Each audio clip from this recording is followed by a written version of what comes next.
everyone, welcome to the Blooms and Beyond podcast, a podcast that uncovers plant history, culture, and management through the lens of science. I'm your host, Ping. How's everyone doing today?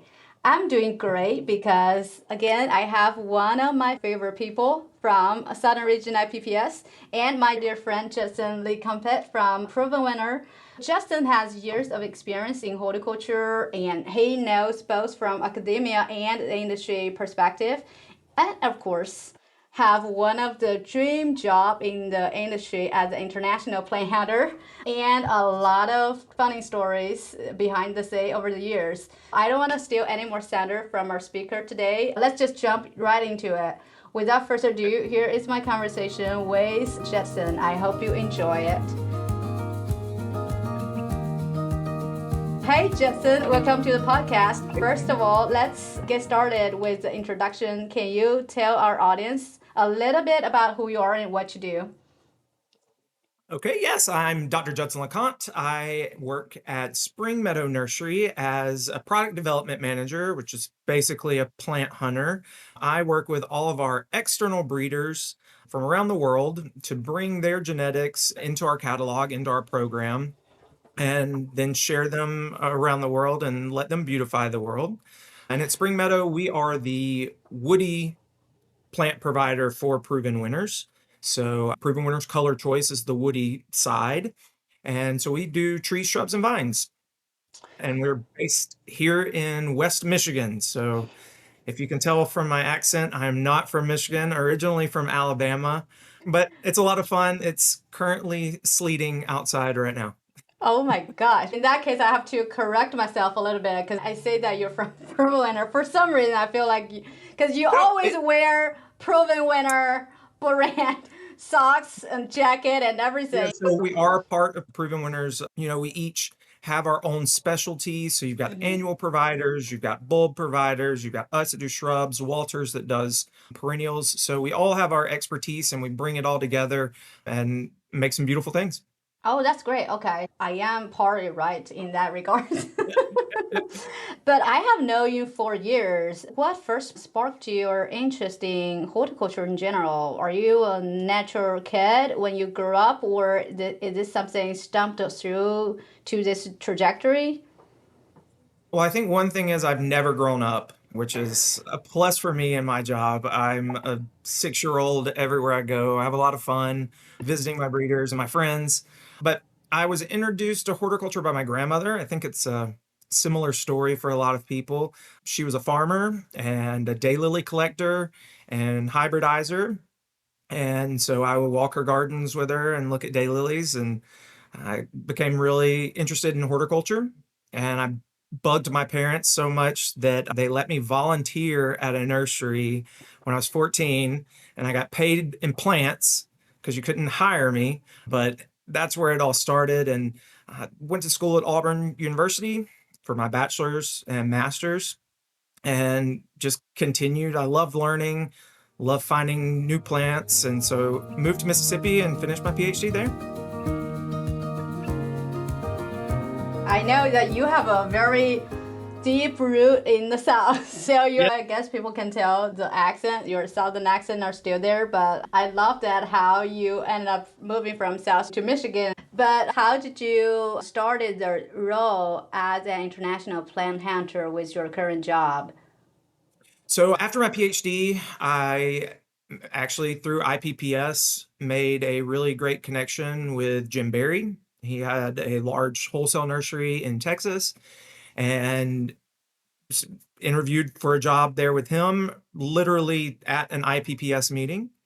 And I hadn't even defended my PhD and took a job with him. So I was doing product development with Jim for almost 3 years. And I went to the Southeastern Plant Symposium done by the Ralston Arboretum.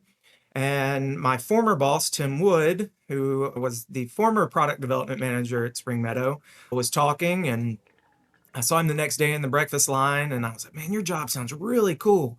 You just get to travel around and talk to people and find new plants. And he said, well, I'm getting ready to retire, so you should apply. And so that was in 2019, and I moved here in Michigan in 2020.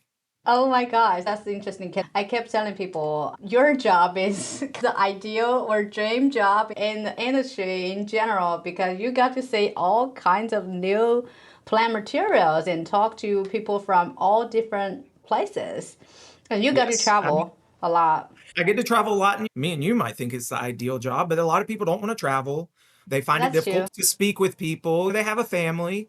And so luckily I'm home almost every weekend. So I get to spend a lot of time with my family and make it a priority. Yeah, I think that you're right. And some people in our industry, they would be happy to talk to people that they know. If Yep. you ask them to jump out of their comfort zone, it can be intimidating sometimes. That's the biggest thing for me. In between my master's and my PhD, I spent a summer in Germany by myself. I didn't speak German. I was doing research for a German university, and you just become uncomfortable. And I'm sure you can, I can relate too. attest. Yeah, you stand out. You look different. You are different, and you can use your charm and your skills to help you out and get what you need. So Yeah. I think being uncomfortable for certainly a young horticulturist is a great thing. Yeah, I totally agree. And I try to do it myself too, try to step the comfort zone often enough so that I can learn new things. I just push myself a little bit to the edge. Yep, yep, yep. And listen, just be ridiculous and have fun, and people will love you because of it. Yes. I know there's a lot of logistics. I would learn a little bit more about international travel, especially if you're traveling to collect plant samples and back, and there's a lot of logistics and paperwork processes that you have to go through. Can you tell us a little bit about the preparation and if you're planning for a trip to, I don't know, Japan? What are some of the preparation work that you need to go through before you step to the field? So starting out, the job is a lot of looking for breeders, right? So using my network that I've built over the years to I might find a breeder in Japan, but I don't know him. He doesn't know me. He doesn't speak English, but I have Japanese friends and Japanese colleagues that will go and talk to them, or when I come to visit, we'll tourist around. So I pretty much have a partner in every country that I travel to. And so I'll fly out to visit them. It's so nice now that we have cell phones and Wi-Fi. And back in the day when Tim was doing this, he would have to write letters and hope that somebody just showed up to pick him up from the airport in Japan. And Wow.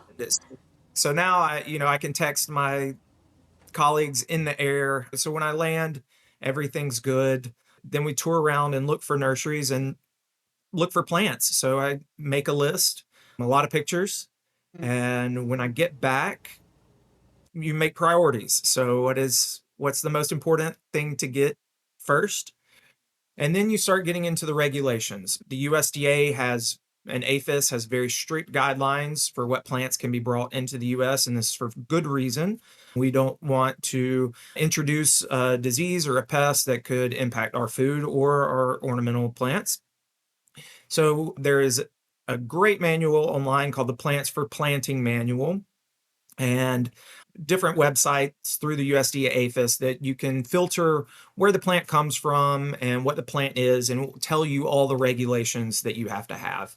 And there's basically three main ones. There's plants that are just fine to bring in. You just need to have a phytosanitary certificate from that country and an import permit. Then there is post-entry quarantine, which is a quarantine site on a nursery or university. This is kind of like your medium level of things. So this is hydrangeas and roses. Most of those have to stay 2 years in that post-entry quarantine. It gets inspected multiple times a year, and those are a little difficult. The most difficult are the controlled import permits. So this requires you to have a quarantine facility where you collect all runoff water. It has to be thrip screened. It gets inspected monthly. All the water has to be treated before it's disposed of. So it takes a lot of investment to build those quarantine facilities. And so if a nursery doesn't have those capabilities on site, the USDA does provide that program. It's just a Mm. little because you're not there able to watch them and check on everything. So once we figure out what the permit is, we contact our breeder.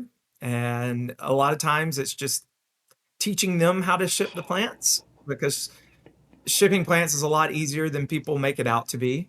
But we have to follow the steps. Generally, we import plants through Atlanta. We have a broker there that will pick up our package from the airlines, take it through customs, get it inspected, and then they will forward it to us. And so then once it gets to us, it'll either go through a 2-year quarantine or it'll go into trial.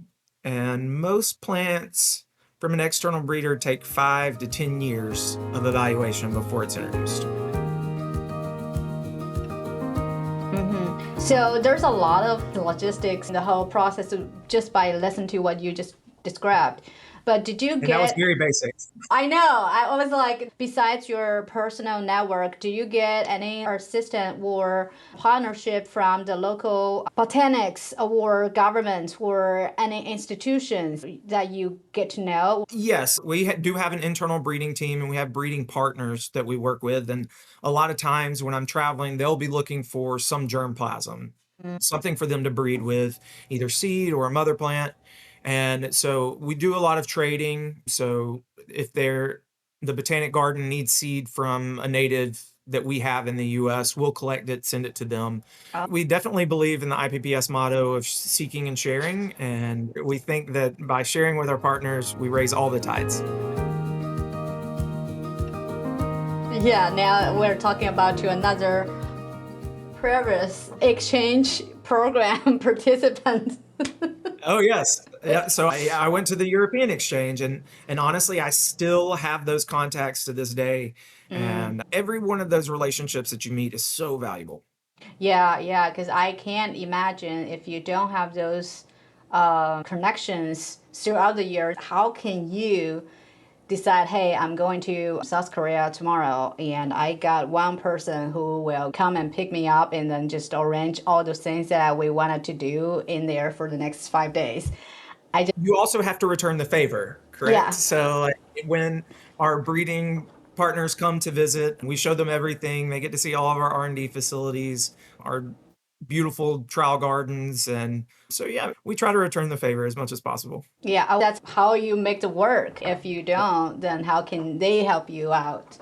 I know that you have been to, I don't know how many times in Asia or how many times in Europe, but what factors go into deciding where to explore for the new genetics materials for your international plant hunting? So everything in our catalog, I think now we have over 300 and something items. Everything in the catalog needs to be replaced. There has to be an improvement. And so every plant can be improved. It was a good start when we found it, but we want to make it better. And there's no perfect plant. And so we have our priority lists, what we're lacking, what we need more of, what is selling well. And so then I'll look at who's breeding those things. I'll look at a lot of research papers, a lot of social media. And then you can even go down to, okay, where's this plant native to? So Weigela, we're going to be looking in Japan, a lot of rhododendrons in China, different things like that. And then there's certain countries that are just easier to deal with. Certain countries, it's just not worth it, almost. Yeah, I totally get Well, it. if you don't have a horticulture industry in that area, so like been hunting in Mexico before, and Mexico does have some really amazing horticulture, but most of your local nurseries they're selling the exact same thing. They're all passing the same plants to each other. And so there's not a huge amount of diversity within nursery crops. I'm not like some of the plant hunters that'll go climb mountains and get leeches and hike for 3 weeks. I'm looking for a breeder or a collector that has already done that hard work. Yeah, because I was wondering if you would go to the wild and looking for a plant that has not been cultivated in the nursery settings, because that would be the first step of new plants to be discovered. But that's a ton of work. It is, and we do look in the wild for seed and germplasm. We can get some of those wild genetics into an already inbred line. You can get some hybrid vigor. You can do a lot of different things that way. So just think about hydrangea or roses. We've been breeding with the same hydrangeas and same roses for so long, where you from an original population that was collected in China 200 years ago. Yeah. And so there's still amazing genetics in the wild that have a trait that we want. And so we do a little bit of that. Yeah, because I grew up in China and I know how many new plants sitting in the mountains that looking Yep. for Yep. people to come and just discover them. But I think it'll take, I don't know how many years for them to even get close to maybe 10% of those wonderful plants that can be cultivated and can be used in the nursery settings.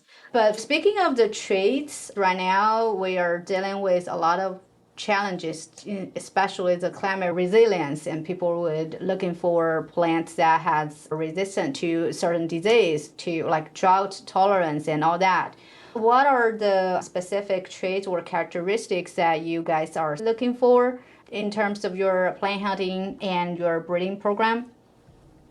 I think it's important to know exactly what the industry already is doing, what is already in the industry. When I was in undergrad at Auburn, I managed a Home Depot garden center, and I knew every single plant that I brought in. And so by learning all those plants and experiencing those plants and seeing what your competitors are doing, you know where the good plants are and what those plants need to have improved on them. But basic characteristics we look for: consumer appeal, consumer performance. The industry as a whole internationally is going to smaller plants. It's for a few different factors. Generally, our gardens are getting smaller, but small plants also take up less footprint in the nursery. They take up less air on a truck. We need to have environmentally friendly. So this is going to be including with drought tolerance, disease resistance, insect resistance. So if we can combine those to where, again, the consumer has to put in less inputs, just a hardier plant. And then newer unique uses. We really like foliage color. So we are proven winners color choice flowering shrubs. We do sell things that don't flower or that don't have a very noticeable flower.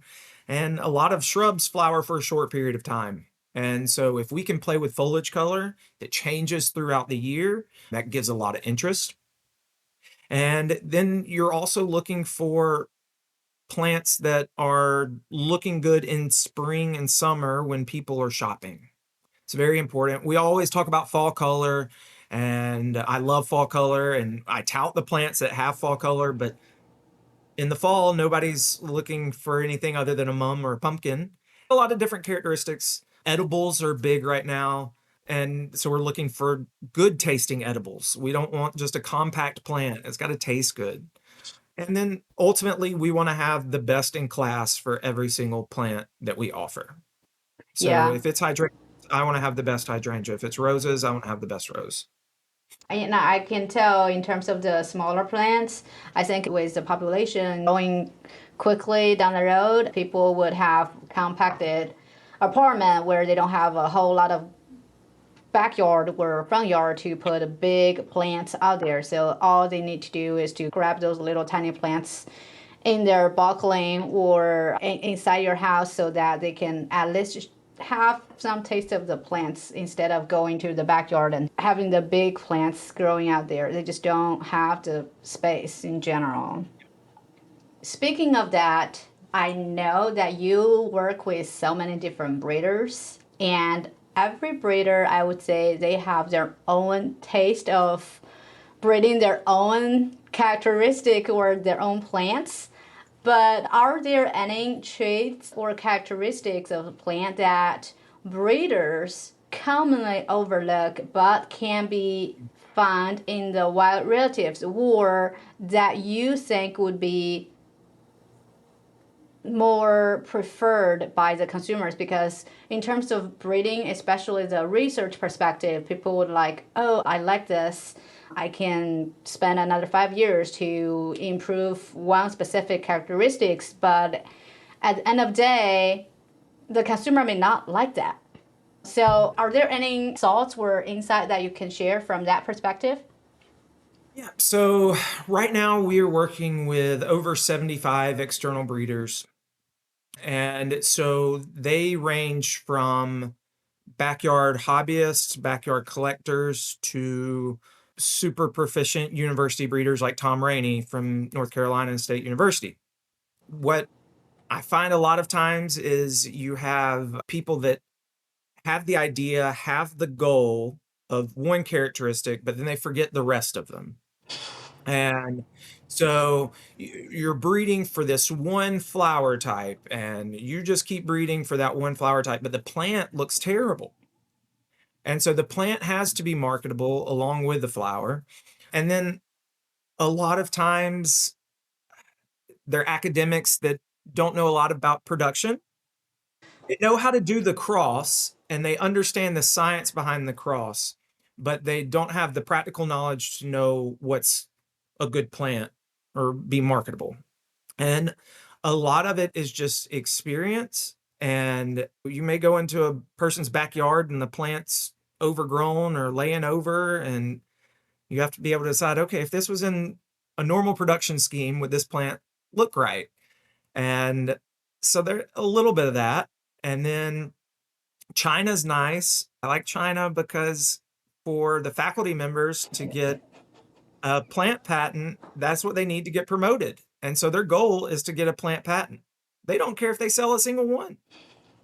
And so you've got really amazing breeders that are doing awesome science. And then I get to go in and be like, look at all this cool stuff that you've got that you didn't even know you had.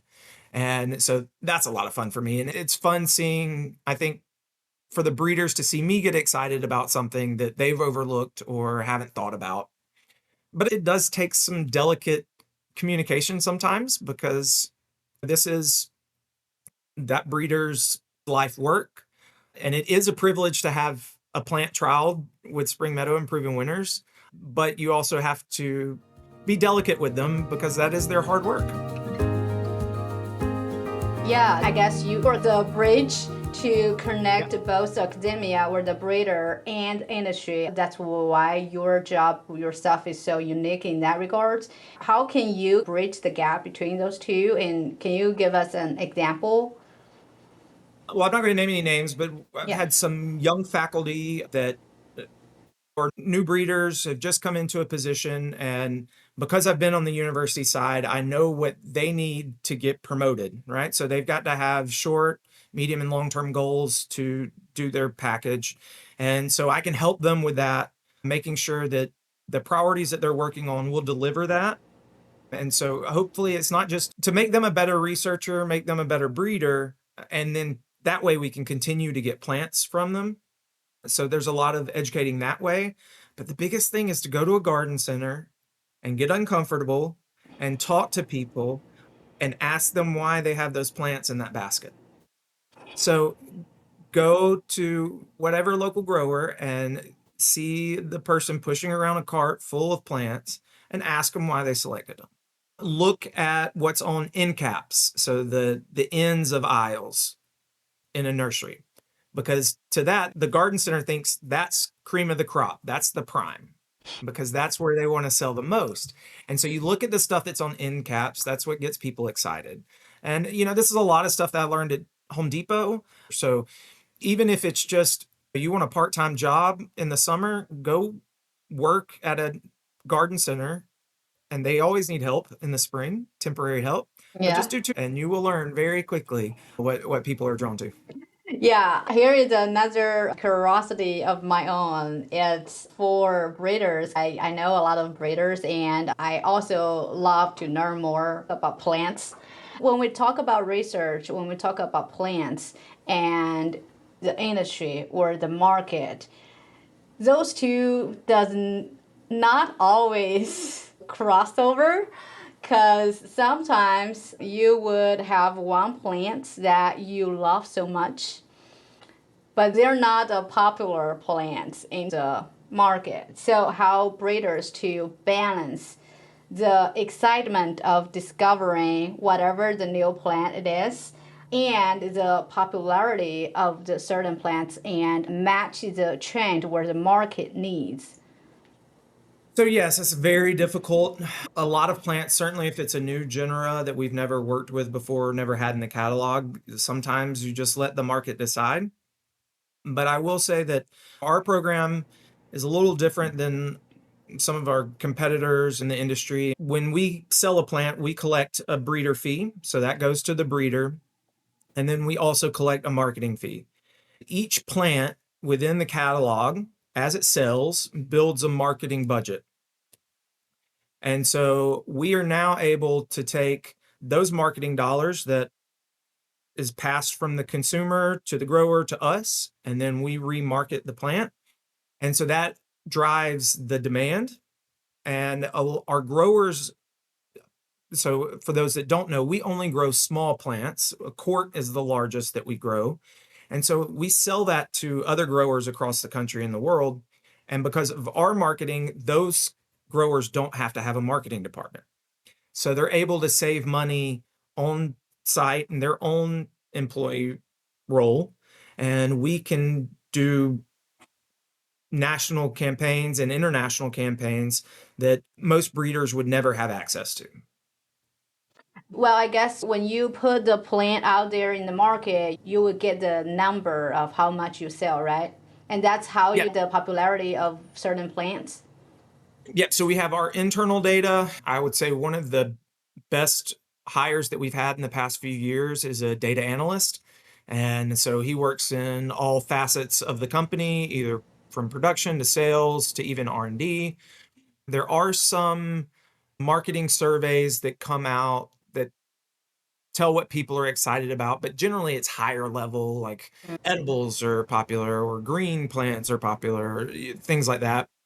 It's really hard to tell. We have our classics that always sell well, but ultimately, if you've got a plant that solves a problem for someone, then it's going to have good success. So whether that's deer or boxwood blight or something else, if you can solve that problem for people with your plant, then you'll be successful. Yeah, people are constantly looking for new plants. I guess sometimes I think it's a win-win situation for people. They were like, "Oh, we got a big problem." For instance, the boxwood blight, and then for other people, like, "Oh, this is a great opportunity if we can come up with a boxwood blight-resistant cultivar. It'll thrive." So it's always like that. And that's the fine balance between academia and industry too, correct? So if you have a problem, you need to get funding for it.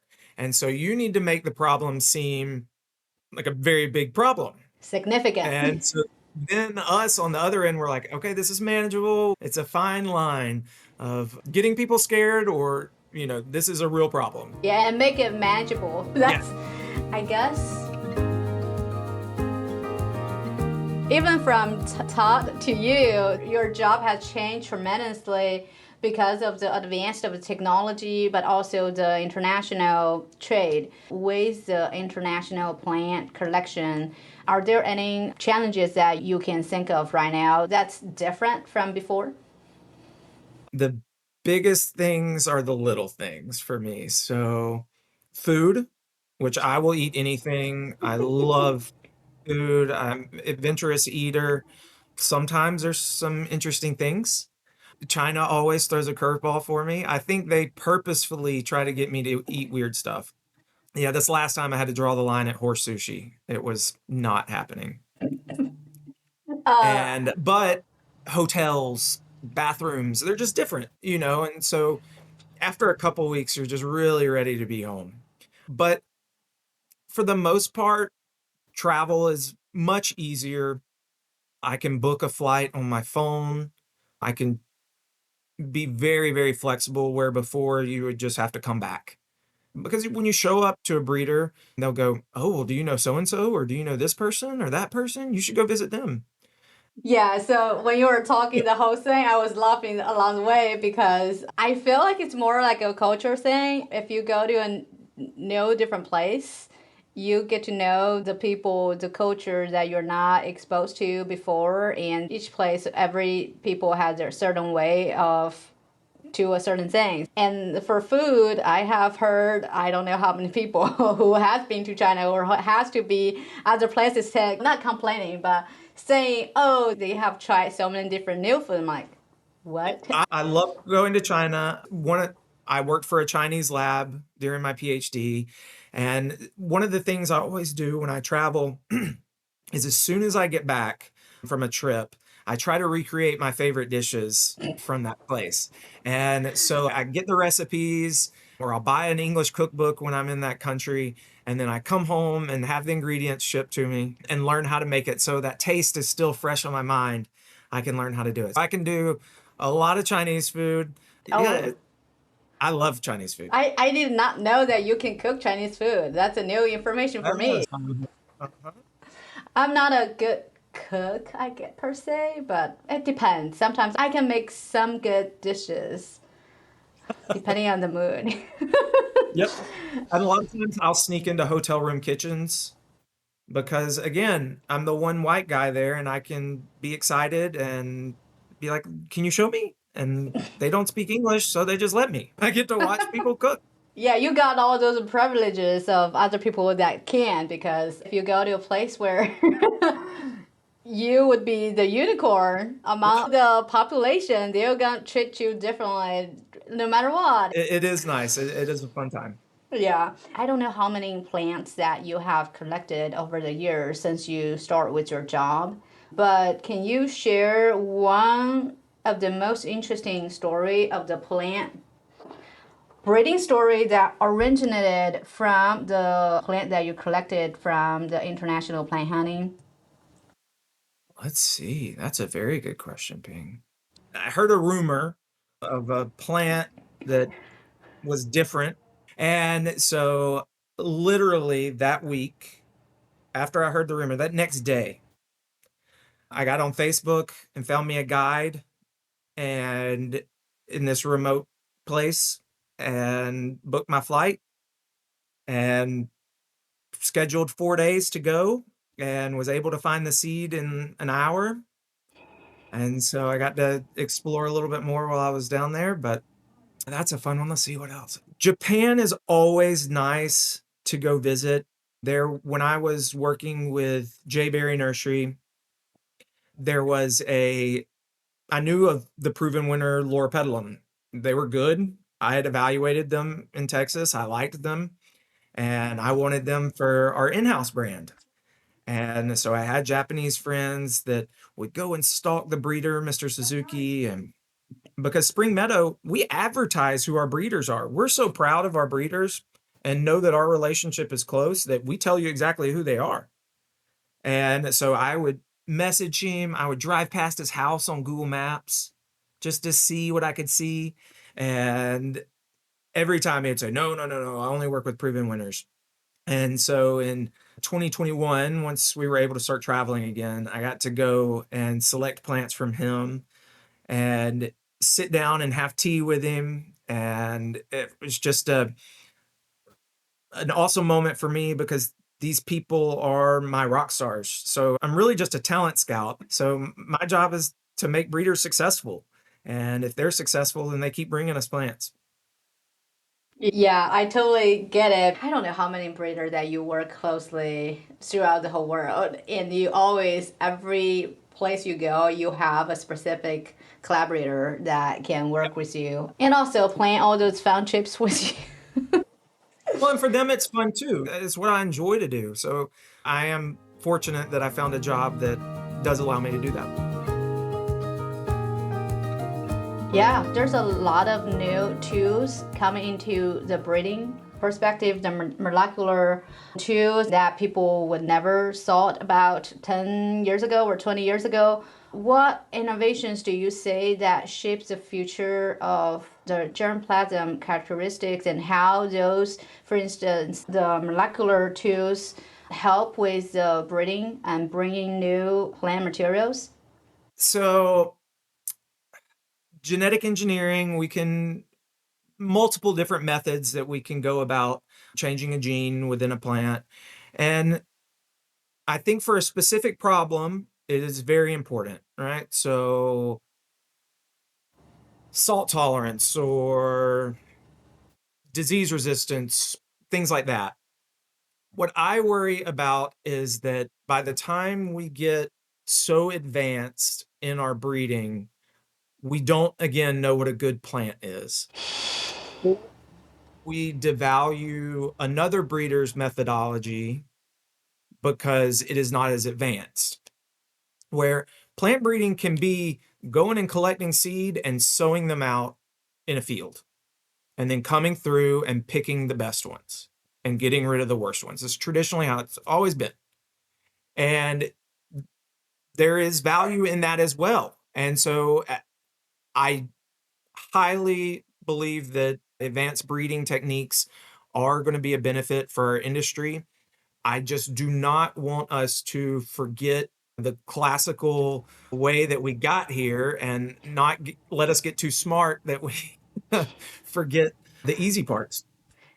Yeah, so I think it's more like a combination because that's my take on the breeding part is a combination of the traditional breeding with advanced technology in breeding because like you said, if we only have the advanced one, if we're only look at those technologies or tools, we're probably gonna forget about how to actually grow a plants. And then if you think about it, it's all about scale too, right? So there may only be a few million roses sold in the US, but there's a few million bushels of, or I don't know how many of soybeans. And so the scale of that makes that advanced breeding fiscally responsible. It makes sense to do that. It is a lot of times for the crops that we do economically, it just does not make sense. Yeah, yeah. How many places have you gone to over the like 8 years? Let's see, China, Japan, Germany, Italy, Spain, Netherlands, Mexico, Costa Rica, Honduras, Canada, 11 or 12 Where, different where, countries. where do you have the most culture shock? I've gotten so used to it, but I think China would have been my biggest culture shock. But 15 years ago, China was so much more different. Like it has changed so much in 15 years. Even in the past 3 years, now there's a high-speed rail that's going to go from Shanghai to Hangzhou, which would save me a lot of time when I go visit. And they just threw it up. There it is. And so it is interesting to see how much China has changed. When I first got there, there was, air conditioning was a struggle sometimes, and hygiene's just improved a lot. And so it's easy. I had the high speed rail is good. It, I have no complaints about really anywhere I travel. Again, you got to be able to get uncomfortable, and if it's good enough for the local people there, it's good enough for me. So Yeah, yeah, you're right. I gotta tell you, Justin, you probably are more familiar with the current China than I am because I haven't been back in, I, oh gosh, almost 6, 7 years. And you oh my basically goodness, go back to China every year. And I was like, every oh year. my gosh, and Justin would be more Chinese than I am. No, I mean, I've got great friends in China. Okay, one of the great things about China is when the continents were together, we were right next to China. And so if you look at the plants that are in China and that are in the US, they're basically the same. They just evolved differently over time. And so you get plants that you're already familiar with, or you get plants that you can hybridize with and do super cool things. So that's why I like going to China so much. It reminds me of home. Yeah, and also the food and the special treatment. Yes. Oh, you have been to, like, let's say 11, 12 countries so far. With all those places that you have been to, what regions or taxa hold the greatest untapped potential for future breeding efforts? Europe is fun. Well, and Asia. So human nature, we like things that we can't have. And Sure. so Europe and Asia would see plants native to the US and be like, wow, those are cool. Never seen anything like that. Whereas in the US, we look to Asia and Europe and Africa, other places, and like, man, that plant's cool. I've never seen anything like that. So it's interesting to us where we've got natives surrounding us that are not of interest. They're just wild. And so it's interesting to me to go to Europe and Asia and see our native plants that they've continued to breed with. And so you can a lot of times find improvements that way. I'm most excited right now about roses. Rose breeding has traditionally been funneled through major rose houses in Europe. Yeah. And those European rose houses, when they would have a new plant, they would come to the US and say, okay, I want to make the most amount of money possible. And I need to get this rose to the biggest nursery there is. And so back in the day, that would be Conard Pyle, which is now Star Roses, or Monrovia. So if you got your rose in Monrovia, it was good. The only problem is only Monrovia could grow it, or only Conard Pyle could grow it. And so they built these long-term relationships over decades that basically give them exclusivity. So it really put us at a disadvantage when finding roses. Fortunately, we've partnered with a company out of the Netherlands and Serbia called Finogeno Roses. They're a great breeding team, 4 PhD ladies in Serbia doing a ton of amazing work. We've got Chris Werner from the UK and now a new breeder from Japan, incorporating all of those together and then finding new characteristics in roses, edible roses. We've always known we could eat roses, but as someone who's tried a lot of roses, a lot of them don't taste good. Now we have the flavorette line of roses, so you can use them as garnish, you can use them in your food. So looking at all the different formats that we can that way. And I always said I would never grow roses because I managed the Veterans Memorial Rose Garden at Mississippi State University. And I had so many thorns in my hands. I was like, I never want to deal with another rose, but I can't get rid of them. I love them.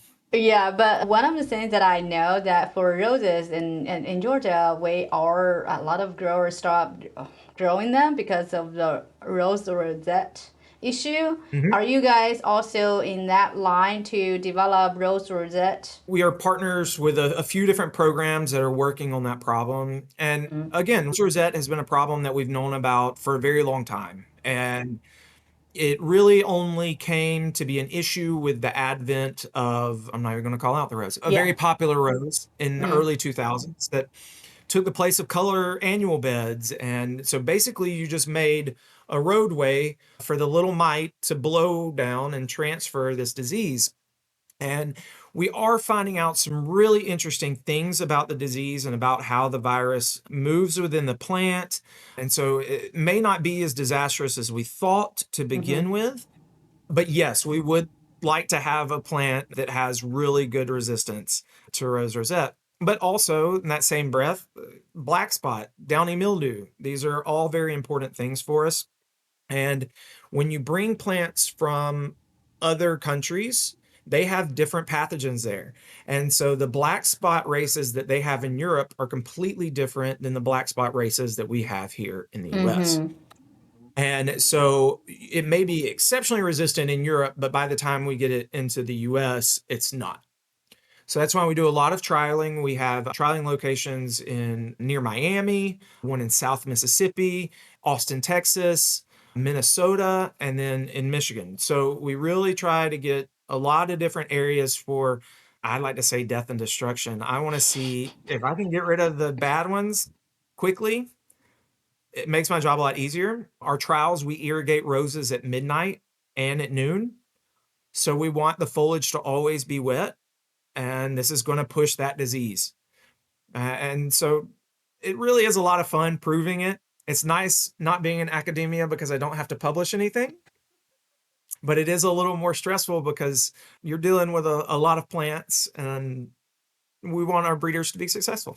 Yeah, since you brought it up, Judson is one of the, I call him the unicorn because he has a PhD in horticulture and he's doing the plant hunter per se. But how would you say that your academia training or skill, how does those skill help you or hurt you in a certain way with your job?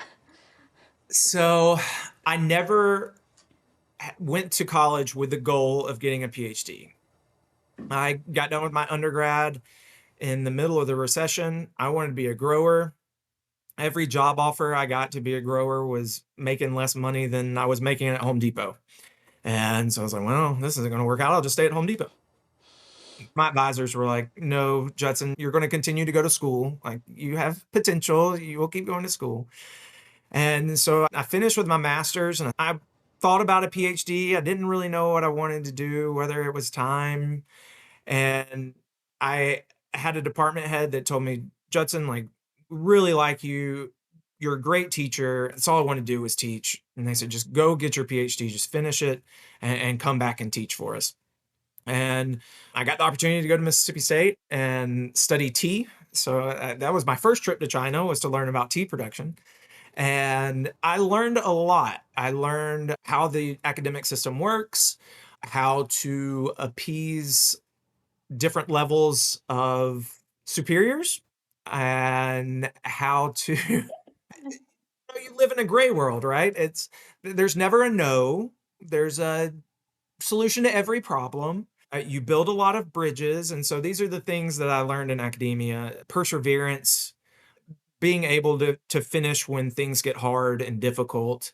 But yeah, I wouldn't say for this job you need to have a PhD. You just have to have really good plant knowledge. You have to have good people skills, and you have to want to travel. There's my colleagues, my competitors, there's not many of us. There's a couple of handfuls of us around the world, and we all know each other and we all get along great for the most part. But it is a very unique position that you don't learn anything about in school. So I think being able to import a lot of that I gained from the university, just dealing with all the little steps that you have to do to get something through, and then knowing that it's probably going to fail. International shipments, something always screws up, and it's being able to adapt and overcome it and just be flexible and adaptable in ambiguous situations. Yeah, I think I can't agree with you more. There are certain things that we typically don't get it from grad school or the school system in general, like the people skill and any be adaptable, be flexible in all those. But in that regards, what are some of the suggestions or advice that you would give for the students or the early career scientists that's interested in international plant exploration or in research in horticulture in general? I can only tell you what has worked for me, and Mm-hmm. that the biggest impact that has happened on my career is wholeheartedly IPPS. I joined IPPS Southern Region as an undergrad. My propagation professor, Dr. Ken Tilt, who's great, gave me 50 bonus points to go to my first IPPS conference, and I have not missed one since. So literally every assistantship that I got, every job offer I've gotten, even my PhD assistantship, I can all trace back to IPPS. And it's building that network. Never take an introduction for granted. Get phone numbers, add people on Facebook, add people on LinkedIn. You may think that you need to have a really strong relationship with this person to do that, but just by them seeing you and getting to know you, that builds trust. And so then you become familiar with them everywhere you go. And you really only got one chance to burn a bridge, and it could screw up your entire career. So building that network, IPPS, ASHS was also a great resource for me. Find you a mentor, reach out to me, find you somebody that's doing what you like and to do, and don't be scared to reach out to them. With that in mind, if people really want to get on hold of you or Yeah, if you or final or follow up with what you do and what Spring Meadow doing, where do you suggest them or recommend them? So certainly suggest you can always reach out to me. My email is judson@springmeadownursery.com. Super easy. And then our website, springmeadownursery.com. and that will get you all the information. And certainly, yes, reach out to me if you find a new plant. Be more than willing to hear it. And then, yeah, if you are thinking about a career in product development, certainly in horticulture, I would be more than willing to talk to anybody. And then again, other colleagues in the industry, they believe the same. And so if there's somebody closer to you location wise, then yeah, we can find somebody else. So Yeah. we're a close-knit little bunch. Sure. Thank you, Justin. I thank you for taking time out of your busy schedule to talk with us today. And I can't emphasize enough how how much I love you. But with your job Love you. I'm very excited to put this episode out so that people will hear more about the story behind the scene, and hopefully they'll come and embrace our wonderful horticulture world. And they will plant some more plants. Yeah. Sounds good. Conversation like this only happen when you support the show. For more information and find ways to support us, please go to bnbpod.com, bnbpod.com. If you like what you are hearing, spread the word and share this podcast with the people you love. Make sure you hit that subscription button and give a review for the podcast. And as always, go check out the show notes to learn more about this topic and other topics we featured on the show at bnbpod.com. Thank you for listening. Till the next time, stay healthy and go plants.